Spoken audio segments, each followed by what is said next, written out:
John F Kennedy ওনার একটা post দেখলাম যে ডাক্তারদেরকে অবশ্যই পুষ্টি সম্পর্কে জ্ঞান থাকতে হবে।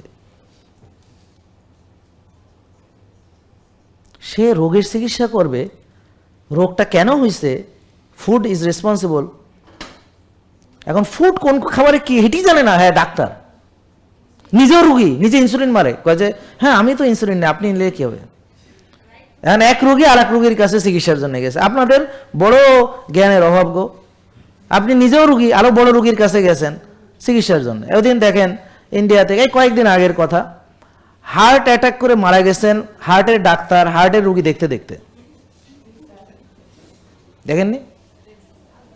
এটা নিয়ে তো অনেক হয়েছে, নিউজে আসছে, দেখেননি এটা? অনেকে বলে খেলাধুলা করলে সুস্থ থাকা যাবে। তামিম ইকবাল খেলোয়াড় মানুষ 2বার স্ট্রোক করছে, সরি হার্ট অ্যাটাক করছে পরপর 2বার মাঠের মধ্যে। ইন্ডিয়াতে কয়েকদিন আগে একজন ক্রিকেটার খেলতে খেলতে মরে গেছে হার্ট অ্যাটাক করে।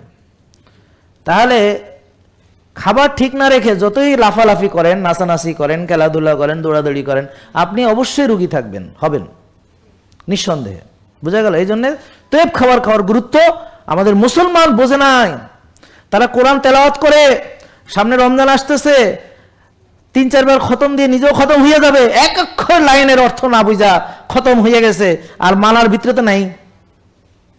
আমি তার মানে বলছি না যে খতম দেওয়া নিষেধ, আমি বলছি বোঝেন, 3টা আয়াত বুঝে পড়েন, ব্যাখ্যা পড়েন, নিজের জীবনে সেটা প্রতিফলন করেন। এইভাবে চলতে থাকেন, 10 বছরের ভিতরে আপনার ভিতরে 30 পারা কোরআনই ঢুকে যাবে ইনশাল্লাহ। ঠিক কিনা? জেকে লাইফস্টাইল লিমিটেড, ওষুধ মুক্ত সুস্থ জীবন।